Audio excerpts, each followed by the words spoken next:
Welcome back to Old School Sports and our OOTP 23 playthrough of the Pittsburgh Pirates.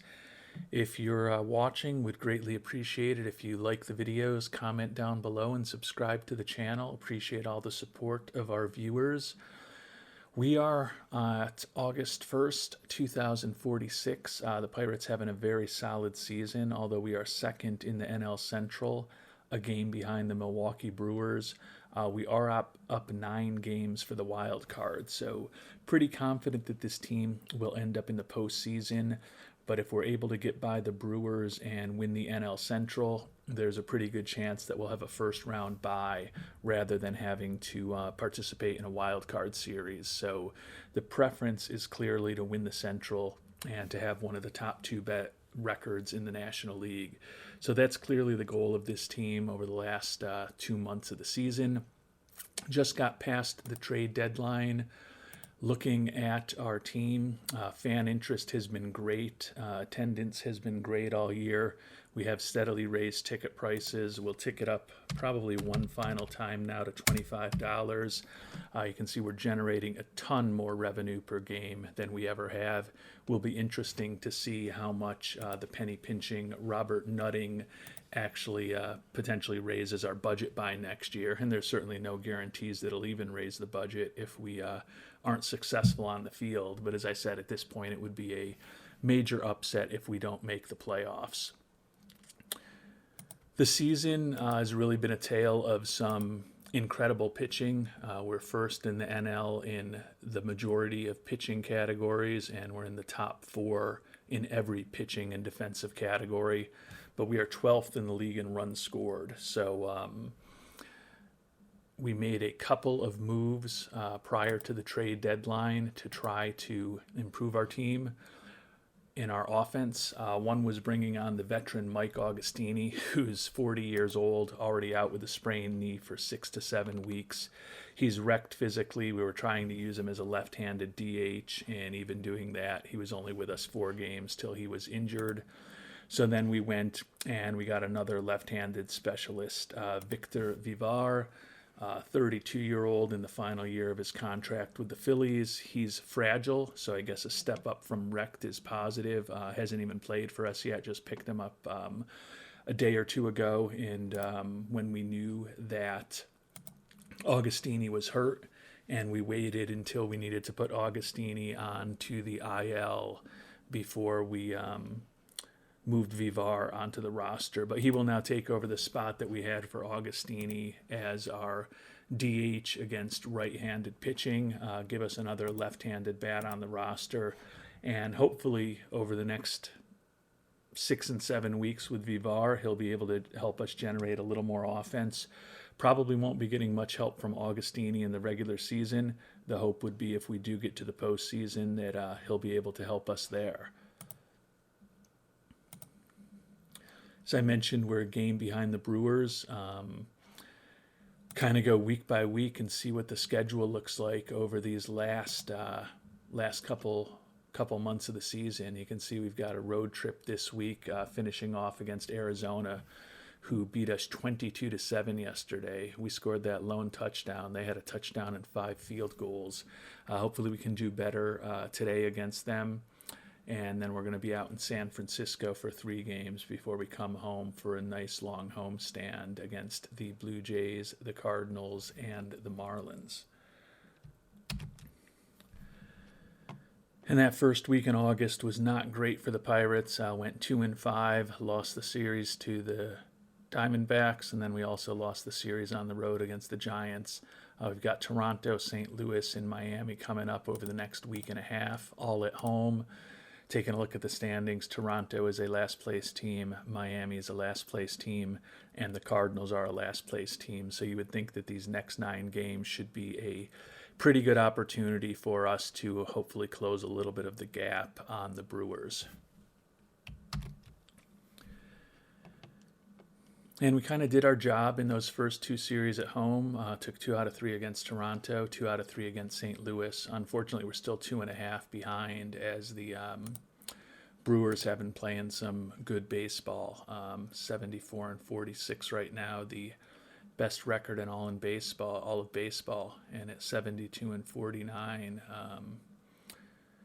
We're not second best. Kansas City's got a half game on us in the standings, or a full game on us in the standings with no. Actually, we're percentage points apart. They've got one fewer win, but they've also got one fewer loss, if I could do some simple math. But their winning percentage is slightly higher than ours, so we don't have the second best record in baseball, but would be a pretty tough situation for us to end up with, say, the second best record in the National League and still have to be in a wild card series. And that is why it's going to be so important for us to get by the Brewers over these last 6 or 7 weeks of the season.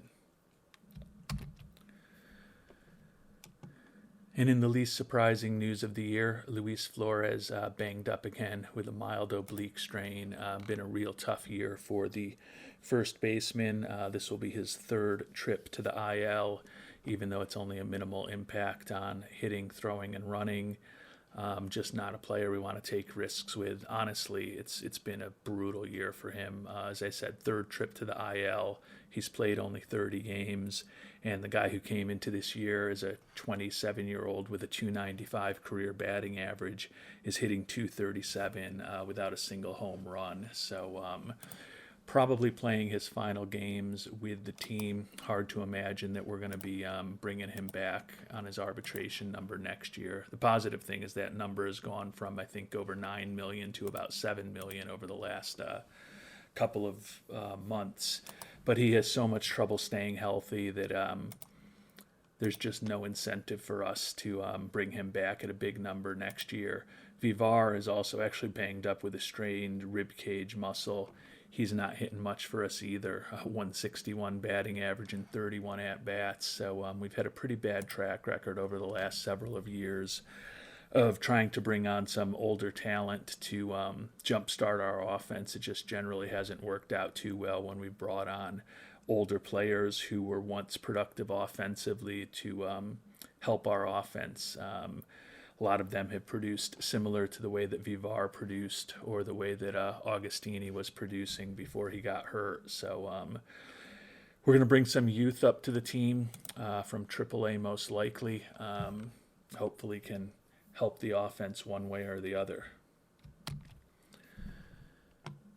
And we're going to use the injury to our first baseman as an opportunity to bring Joel Fields back up, a guy who split the year, actually each of the last 2 years between AAA and the majors, hitting .307 with 12 homers and 251 at-bats in AAA. Hopefully he can help our offense a little bit. Be hard to imagine that he's going to make the offense any worse. Taking a look at how the team statistics have moved over the last couple of weeks, slipped down to 13th in the league in runs scored. Still have that brilliant pitching staff, which should keep us in contention and keep us in a lot of games. But we're going to have to figure out a way to score some runs, and I don't know if just Flores and Augustini coming back from the injury list is going to be enough to do it for us. And the hits keep coming. Was hoping that Vivar would be able to play through that injury, but it sounds like it would be better if he goes on the IL also. Uncertain return. So kind of funny.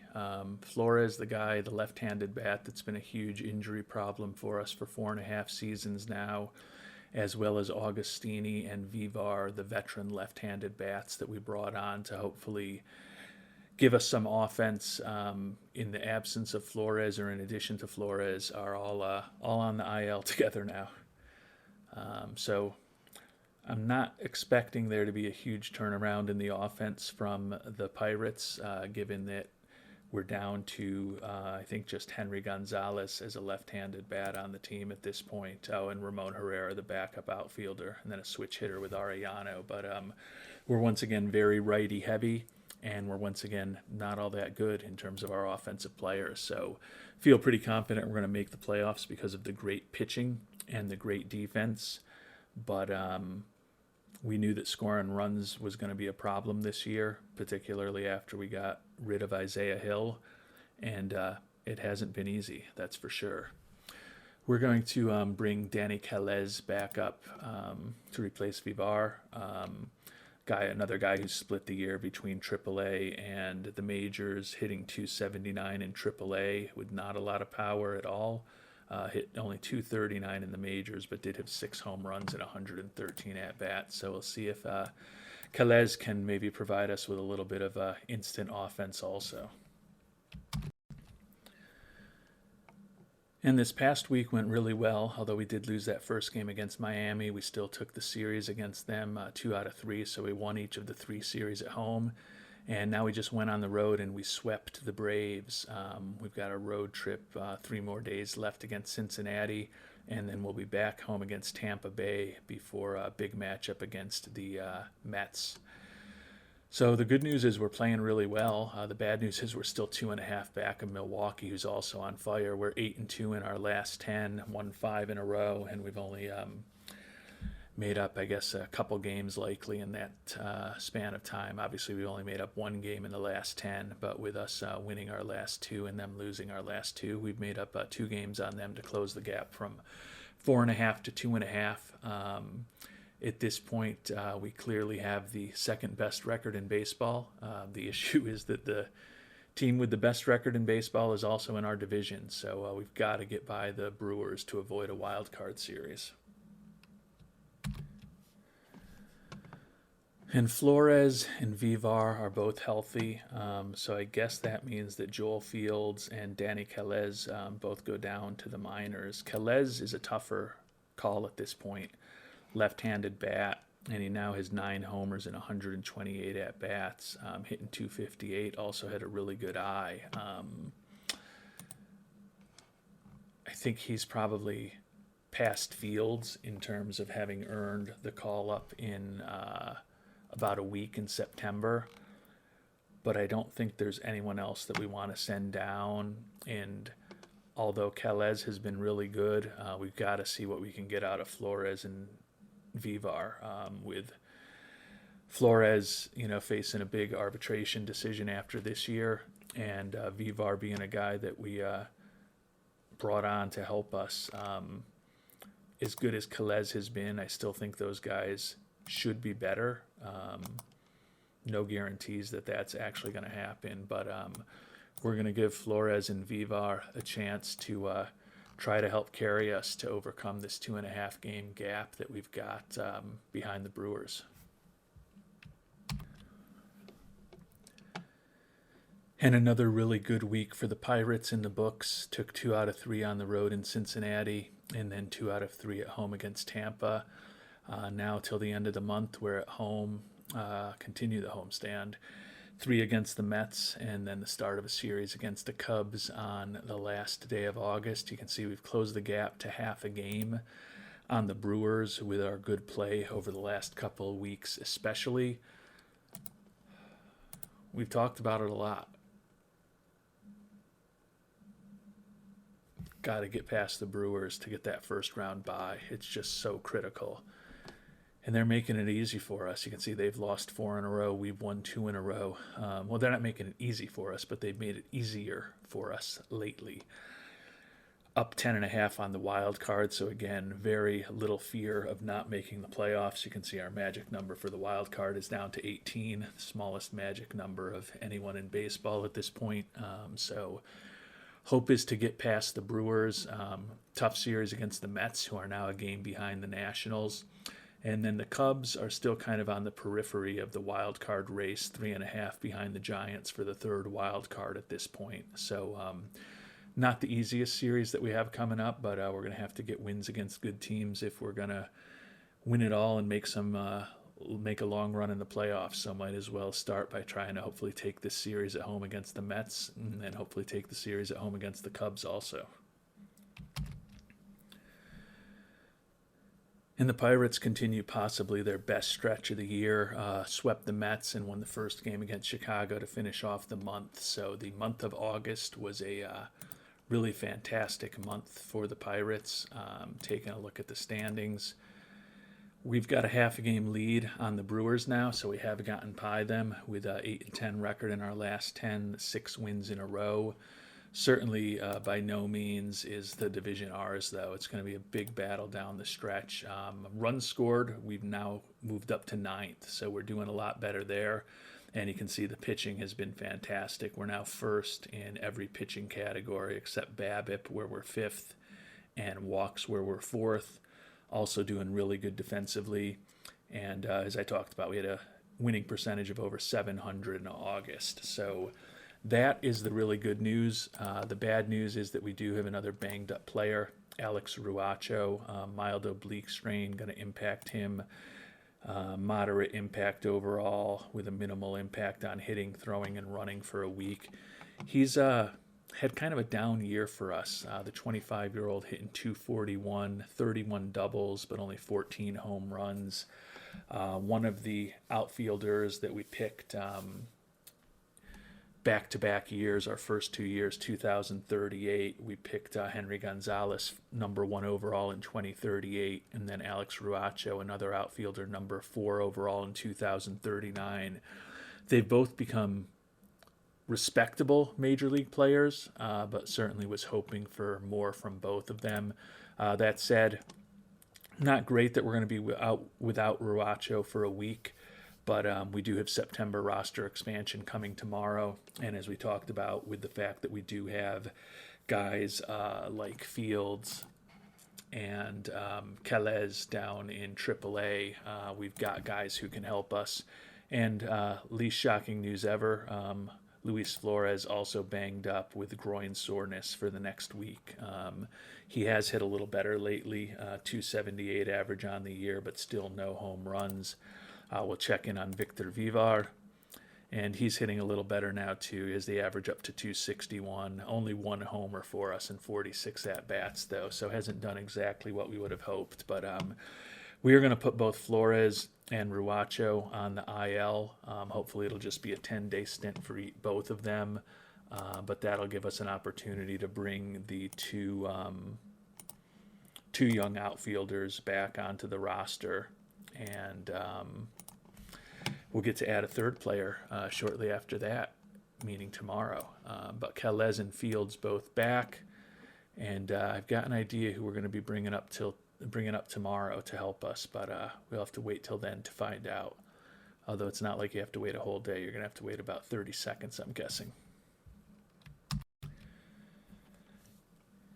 And as part of that great August that we had, Ricky Rios was fantastic. 11 saves and 13 appearances, 1-0 record, and no earned runs allowed. So excellent performance by the all-star closer. Also got some minor league honors. But more importantly, we are at September roster expansion, and there's definitely an argument to bring Ethan Fox back. We had to send him down when we made some of those trades right before the trade deadline. He was the only guy on the roster who had option years left that we were conceivably considering sending down. Hasn't done much in AAA, hitting just 241 down there with 1 homer after hitting 227 with 1 homer at the major league level. So we are going to bring up another youngster, Julio Castillo, international free agent signing back in 2041, number 15 prospect in baseball. We've been training him up at second base and first base this year in AAA, so you can see he can play a respectable first, second. Could play him at short if we had to. Pretty good in left and right, and we could play him in center if we had to. Only hitting 256 in AAA this year, but he does have 25 doubles, 22 home runs. Think that with his defensive versatility and the potential that he can hit a home run here and there, it's a nice 23rd birthday present for him to let him know that he is now a major leaguer. So we're not going to be force starting him at first base anymore, although I think there is a chance that he will be getting some playing time there for us.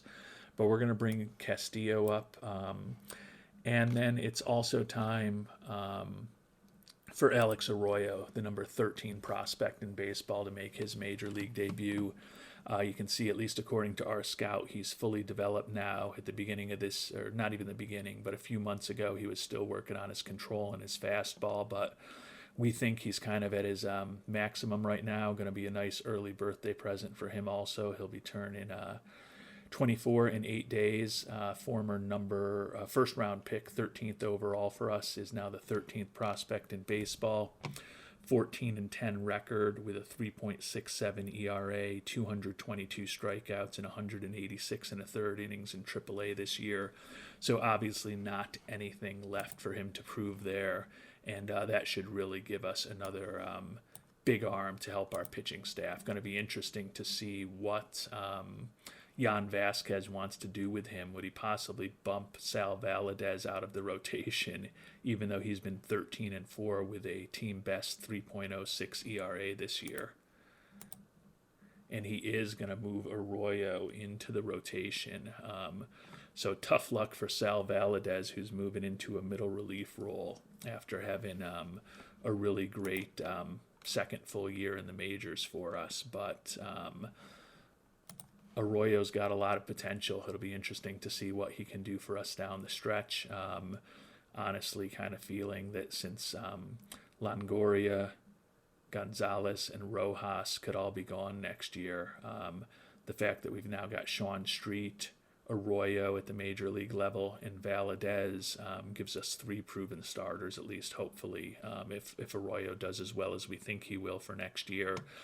And then we still can potentially, have Astorga or Bin Daoud possibly at the back end of the rotation. So even if this great pitching staff is going to look very different next season, I think it should still be pretty good with the young talent that we have been nurturing over the last several years in our minor league system. Some of that is finally starting to pay dividends, particularly with the pitching staff. So the Pirates continue to play well despite the shuffling of the roster and the lineup. Took the last 2 games of the series against the Cubs. So we are going to be headed to St. Louis for 4 games on the road and then a 4-game series at the Mets over the next week. So St. Louis is a last place team now, but the Mets are still in contention for the playoffs. 8 games in a row on the road, actually 10 when you include the 2 in Baltimore, and then a huge 4-game series at home against Milwaukee. Taking a look at the standings, still only half a game up on them as Milwaukee's finally caught fire a little bit, winning their last 2. We've won 8 in a row, obviously, at this point. So magic number for the Brewers for the wild card is only 9. Our magic number to get by them for the division is still 23. Would hope that we can get through this road trip at the Cardinals and then at the Mets, the rapidly falling Mets who have lost 9 in a row. Wow. So the Mets at one point were competing with us and the Brewers and the Rockies for the best record in the National League and the best record in baseball, and they have really been struggling over the last month and a half or so, particularly the last 10 days. So maybe that series is a little easier than we thought. Would certainly hope that we can get through this week with a 5-3 or better record. If we can get 5 wins on the road against these 2 teams, that would be a pretty successful long road trip, and hopefully have us in a position where if we can then at least get a split with Baltimore on the road, come back with a winning road trip with at least 6 wins in those 10 games, and then see where we stand versus Milwaukee and hopefully take care of business against them at home.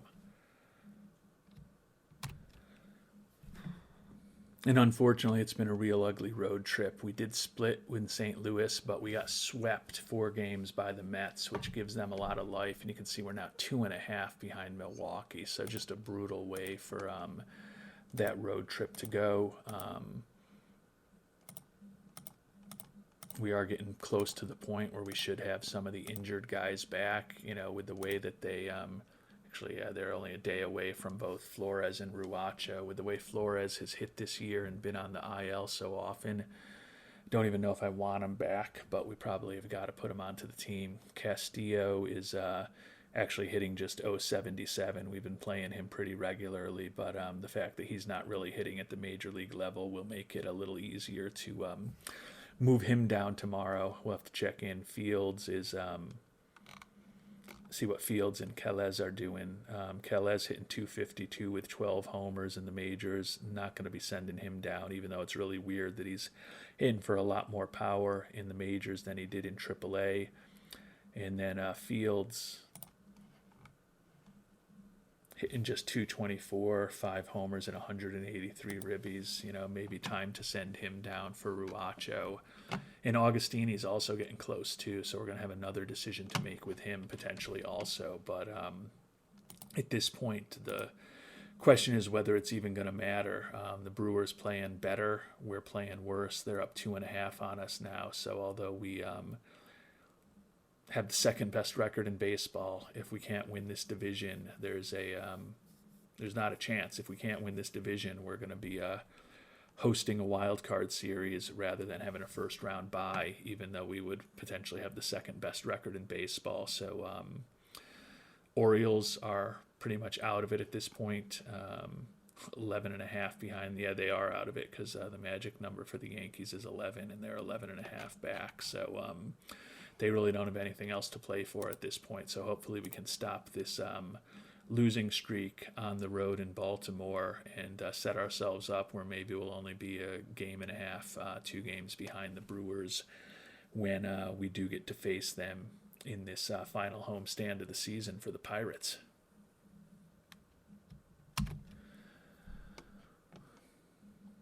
So with Flores and Ruacho now ready to come back, we will send Castillo down to AAA. Didn't hit as we would have hoped. And we're also going to send down Fields. Going to keep up Danny Calez at this point. Got to go with the guys who are playing the best, and Calez has played better at the major league level than either of those other guys. Will be good to have Ruacho back in the lineup, and hopefully Flores can really deliver for us over these last couple weeks of the season after a injury-plagued and incredibly disappointing year for us. And unfortunately, we split those games with Baltimore. Milwaukee took 2 out of 3 in their series. They also played on Monday, so we're actually now 3 games behind the Brewers as we begin this big 4-game series. Then we've got 3 against St. Louis, and then we're going to finish up with a home series, 3 games each with the Cubs on the road in Wrigley, and then back in Pittsburgh. So I guess the benefit is that 9 of our last 12 games are going to be, or 10 of our last 12 games are going to be at home, including the 4 against Milwaukee. But we've got to win at least 3 of these and hopefully get the sweep to really put ourselves in position to have a chance in the division. Magic number for the wild card is down to 2. And you can see the Brewers and the Pirates are the only 90-win teams in all of baseball thus far. So it's going to be a real bummer if we end up with the second best record in the game and we have to play in a wild card series. But it's certainly possible at this point. As I said, we need to take 3 out of 4, and a sweep would be preferable. A split is absolutely not good enough. And we're in a decent spot, hopefully, with the fact that we do have both Ruacho and Flores back in the lineup. Augustini could be back in a couple of days. Probably going to send him on a rehab assignment, but would like to see what he can do for us over the last week of the season. I still do think that bat against right-handers could be interesting, although I think it has actually regressed a bit since we brought him on board, at least in terms of what our scout thinks. But we'll see if maybe the veteran can help us a little bit down the stretch. But hopefully over the next 2 days, we will get a couple of victories against the Brewers.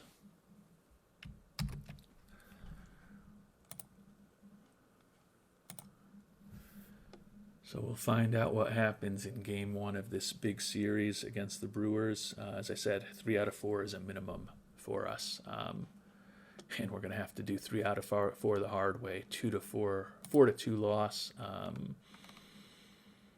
Bobby Gonzalez fell to 11-9. Valadez, who's now working out of the bullpen, was really good. But not a lot of offense in that one. So I'm going to have to do 3 out of 4 the hard way, like I said. We did get a win 6-4, so that was positive. Back to 3 games back. Now we've got to take the next 2. We're going to send Augustini on a rehab assignment for at least a couple of days. Give us time to think about where we might want to put him. Don't really know that we want to move on from Calais, but I don't really know who else we would move on from. I guess we could waive in DFA Juan Rivera, who's only had 40 at bats. Particularly because he is going to be a free agent this coming off season, and he's looking for $3.6 million, which for a backup infielder for the Pirates seems rich. Like his defensive versatility, like his speed, like that he can bunt. But he hasn't really developed into as big a hitter as we thought he potentially could when we picked him up from Seattle almost 4 years ago. So I think those are the only 2 moves I would consider. I don't want to send down Calais, but I might have to. But we'll see what Augustini does. It's conceivable with him being 40 years old and wrecked physically that he can't even get through a couple rehab games without re-hurting himself. So that's, hate to say about one of the guys who allegedly was a big trade deadline acquisition for us, that it might just be best if he just hurts himself and stays down in AAA, but that may be where we are now. And I guess that is an option. The rehab assignment would be 20 days, so we can also just keep him down there and not have to make a decision if we get hot with the players that we've got going. But it doesn't appear that we do. A 5-2 loss. Check in on the 6-4 win yesterday. Rojas wasn't great. Bin Daoud got the win in relief. Rios with his 41st save. Today, Arroyo falls to 0-2. He hasn't been good. You can see a 6.55 ERA over the 2 starts that he's had, both losses. There is a part of me that's thinking maybe we shouldn't have let our manager decide to move Valadez, who is having such a good year, out of the rotation and into the bullpen. But we did what we did at this point, and let's see if we can at least salvage a split with the Brewers. But a split when you're down to 9 games left in the season and you're down by 3 isn't what you're really looking for. And we didn't get the split anyway, so now we're down 5 games with 9 games left. So the division is essentially gone at this point. We have clinched a postseason berth, so that's something, but it just it's definitely excuse me, it's definitely bummer to potentially have the second best record in all of baseball. And I guess now the Red Sox or the Royals could get by us, but conceptually to have the second best record in baseball and still have to play in a wild card series. But unless we really turn things around, that's where we're going to be. You can see 10 games ago we were ahead of them by a game, so we've really collapsed down the stretch here in September. Those 4 straight losses to the Mets on the road really kind of crushed us, and we haven't been able to kind of bounce back since then. So we'll see what we can do against St. Louis the next 3 days at home, but it's possible, we're going to be eliminated by the time we even go on the road trip for that quick 3-game set up in Chicago.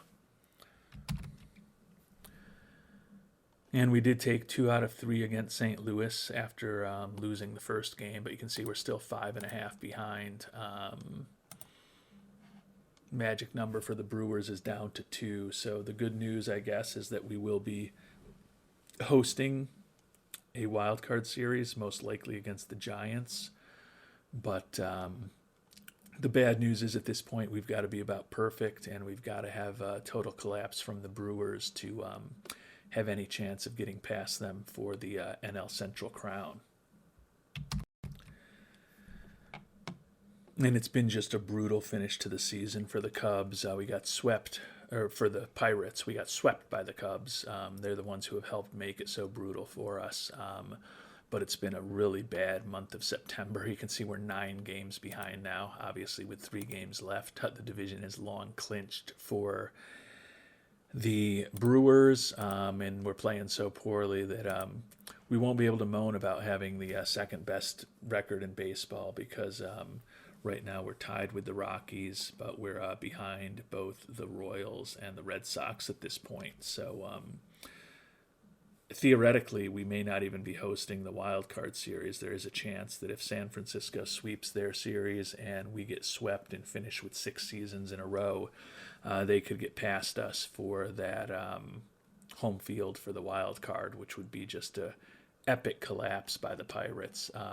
I do think we should be able to get at least one game against the Cubs, who are not playing for anything anymore, at home.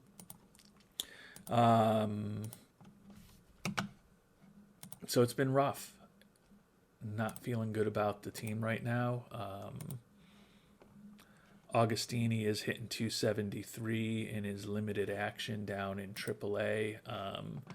I guess the question is just... Actually, I think we will bring him up for Rivera. Because we've talked about Rivera.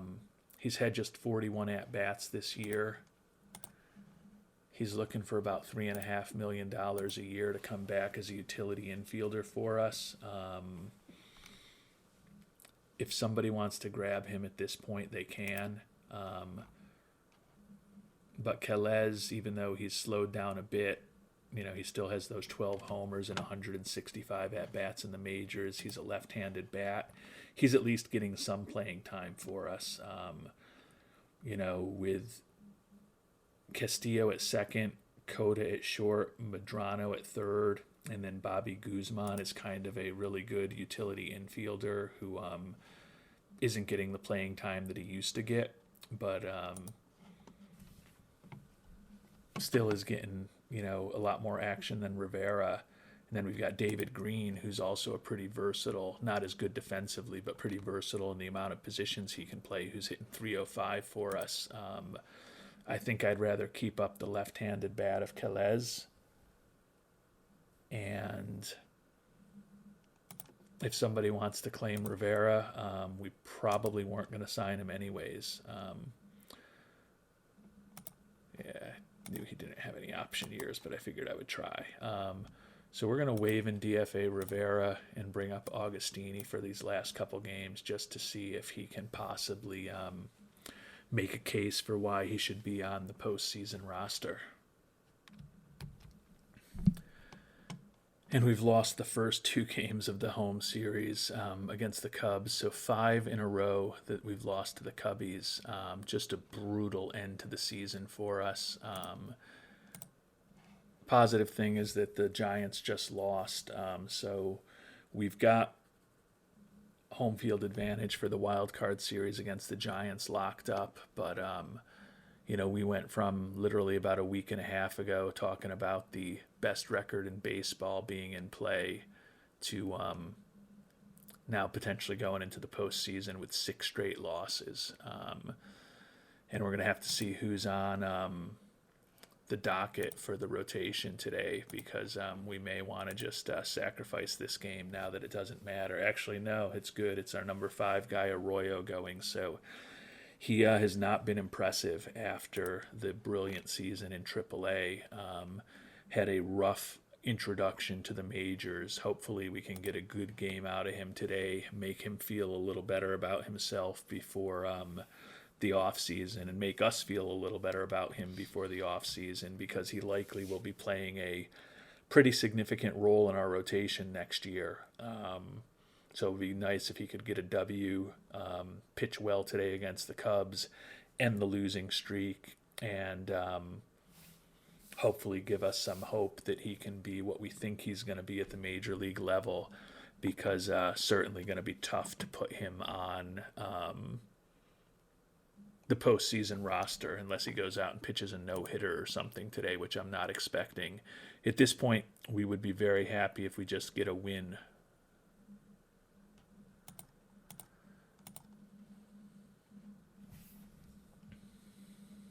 So we'll see what happens in this final game of the year. And I know that some of you are yelling at me right now because I haven't jacked up prices even higher, and we've basically been selling out all year.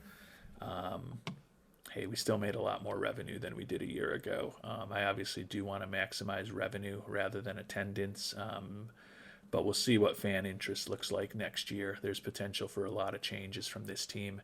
We did get the win, as you see. Let's see what we got out of Mr. Arroyo. Not great.